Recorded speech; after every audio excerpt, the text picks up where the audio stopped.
Sir, நான் கோயம்புத்தூர்லேருந்து வரேங்க. நான் வந்து ஷூட்டிங்கில் தான் ஜூனியர் ஆர்டிஸ்ட்டாக நடிச்சிட்ருக்கேன். ஒரு 3 நாளைக்கு முன்னால் ஷூட்டிங் போயிட்டு காலையில் வந்து பார்க்கும்போது இந்த மாதிரி கேப்டன் இறந்துட்டாங்கன்னு சொன்னாங்க. மனசுக்கு ரொம்ப கஷ்டமாக இருந்தது. ஸோ வந்து நேற்று எங்களால் வர முடியல, சில பல வேலைகள் இருந்ததுனால. இருந்தாலும் வரக்காக ட்ரை பண்ணோம், வர முடியல. சின்ன வயசுலேருந்தே எங்களுக்கெல்லாம் ஒரு நல்ல ஒரு ரோல் மாடல். அவர் நடிக்கக்கூடிய படங்கள்லாம் பார்த்தீங்கன்னா ஒரு மக்களுக்கான ஒரு படமாக இருந்தது. ஏழ்மையில் இருந்தவங்களுக்கும் கஷ்டப்படுறவங்களுக்கான ஒரு நல்ல ஒரு இதாக பண்ணியிருந்தார். தேசப்பற்றுனா என்னன்றது அவர் படத்தில் இருந்து தான் நாங்களாம் கற்றுக்கிட்டோம். ஒருத்தருக்கு உதவணுன்னா அது உதவி செய்யணுன்றதும் கூட அவர்கிட்ட இருந்து தான் நாங்கள் கற்றுக்கிட்டோம். அந்த மாதிரி ஒரு நல்ல இன்ஸ்பிரேஷனான ஒரு ஆள் தான் நம்ம கேப்டன். அவருடைய இழப்பு வந்து யாராலையுமே தாங்கிக்க முடியாது. ரொம்ப கஷ்டமாக இருக்குது. இன்னொன்று இப்போ வந்திருக்கோம், ஆனால் வந்து பார்க்குறதுக்கு விடல.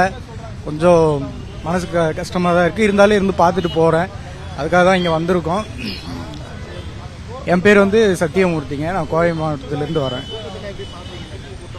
நேற்று ஈவினிங் ஃபுல்லாமே நேரலை போட்டிருந்தாங்க. எல்லா நியூஸில் வந்து உட்காந்து எல்லாமே பார்த்துட்டு வீட்டில் இருக்கிறவங்க முதல் கொண்டு எல்லாருமே ரொம்ப ஃபீல் பண்ணாங்க. ரொம்ப கஷ்டமாக தான் இருந்தது. இன்னும் அவர் இருந்திருக்கலாம், மீண்டும் அவர் பிறந்து வருவார்ன்ற ஒரு நம்பிக்கை இருக்குது. அவரை மாதிரி ஒரு இறங்கி இந்த மக்களுக்காக களப்பணி செய்யறதுக்கு மீண்டும் ஒரு விஜயகாந்த் வந்து வருவார். நாங்கள் டிவியில் வீட்டில் இருந்து டிவியில் தான் பார்த்துக்கிட்டு இருந்தேன். செய்தியில் தொலைக்காட்சியில் தான் பார்த்துக்கிட்டு இருந்தேன். பார்க்க எங்களால் மனசு தாங்க முடியல. கண்ணீர் விட்டு அழுதுகிட்டே இருந்தேன் 2 நாளா. மனசு தாங்காம தான் சரி போய் தலைவர் கேப்டனோட இதில் போய் அவர் சம்மதியில் அவர் மண்ணை தொட்டு ஆசீர்வாதம் வாங்கிட்டு வந்துடலாம் அப்படின்னு சொல்லிட்டு தாங்க நைட்டு கிளம்பி வந்தேன். சரி எப்படியும் பார்க்க விடுவாங்கன்னு சொல்லிட்டு வந்தேங்க. ஆனால் அங்கே பல பாதுகாப்பு கருதி காவல்துறை அனுமதிக்கல. அதுதான் ரொம்ப மனசு வருத்தமாக இருக்குதுங்க.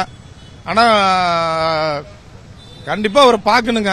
அவர் மண்ணை அவர் தொட்டுட்டு போனாதான் எனக்கு மனசு திருப்தியா இருக்குங்க. வந்திருக்காங்க, அவங்கள விடுங்க, ஒவ்வொரு ஆளும் விடுங்க, அவங்க பார்த்துட்டு போட்டோம். நாங்கெல்லாம் நல்லா பார்த்துட்டோம். இவங்க ஊர்ல இருந்து வந்திருக்காங்க, ஒவ்வொரு ஆளா விடுங்க, பார்த்துட்டு போகட்டும். அவங்களுக்கு மதுரைக்கு போயிட்டு திரும்பி வர முடியுமா 2 நாள் சென்று சொல்லுங்க. அவங்க கேப்டனை பார்க்கணுங்கிற ஒரு ஆர்வத்துல தானே, ஆவேசத்துல வந்திருக்காங்க. இனி பார்க்க முடிய போமா, நீ பார்க்க போறமா?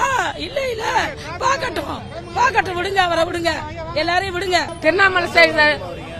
திருவண்ணாமலை சைடு சார், நாங்க போலூர் பக்கம் அங்கிருந்து வர சார். நாங்க படிக்க தெரியாதுங்க. நீங்க ஒரு நாளைக்கு பார்க்கலாம் தான் சார் வரோம். நாங்க வேற என்ன சார் விட மாட்டாங்களே எங்களை. கேட்டு பார்த்தோம் சார், நீங்க அனுமதி இல்லைன்னு சொல்றாங்க சார். பண்டத்துல இருந்து வரேன் சார். ஐயா பார்க்கலான்னு வந்தோம், பார்க்க முடியல, பார்க்க விட மாட்டாங்க. அது நெஞ்சுக்குள்ளேயே இருக்குது நேத்துல இருந்து பாக்குறதுக்கு. இன்னைக்கு காலையில வந்து நாங்க 3 மணிக்கு கிளம்பி 2 மணிக்கு கிளம்பி வந்துட்டோம். இங்க 5:30 மணிக்கெல்லாம் வந்துட்டோம். இது வரைக்கும் பார்க்க அனுமதி கொடுக்கல. பார்த்துட்டு தான் போனோம், எப்படியா இருந்தாலும் பார்த்துட்டு தான் போன முடியும். அவர் எழுப்பு நான் என்ன சொல்றது, கண்ணிலே இருக்கு எழுப்பு. இந்த அளவுக்கு ஒரு மனிதனை பார்க்க முடியாது அரசியல்வாதிகள். பெங்களூர்ல இருந்து வந்திருக்கேன் சார். நான் அவரை ரொம்ப இது பண்ணோம். நாங்கள் ஃபேமிலியை ஃபுல்லா இது பண்ணோம். ஒரு நிமிஷம் பார்க்க விட மாட்டாங்க கல்லறி. அவ்வளோ தூரத்தில் இருந்து 4:30 மணிக்கு வந்து இறங்கினேன். இங்கே வந்து காத்து கிடந்துட்டு அப்படி போகிறேன். அம்மா இருந்தால் விட்டுருவாங்க. அம்மா வந்து நான் சொல்லிட்டு அப்படியே போயிடுவேன். ஃபேமிலியோட நாங்கள் போட்டோ பிடிப்போம் எப்பவுமே. கிட்டத்தட்ட 20 வருஷம் முன்னாடி என் பையன் பிறகு முன்னாடி நான் அவங்க கிட்ட ரொம்ப இந்த மாதிரி விட மாட்டாங்கன்னா கல்லறை பார்க்கறதுக்கு எங்கள் கேப்டன் போனது ரொம்ப இதாகிட்டு இருக்கு.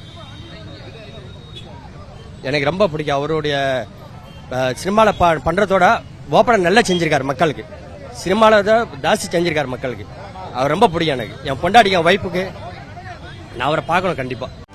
செய்திகளை உடனுக்குடனும் துல்லியமாகவும் தெரிந்து கொள்ள சப்ஸ்கிரைப் பண்ணுங்க.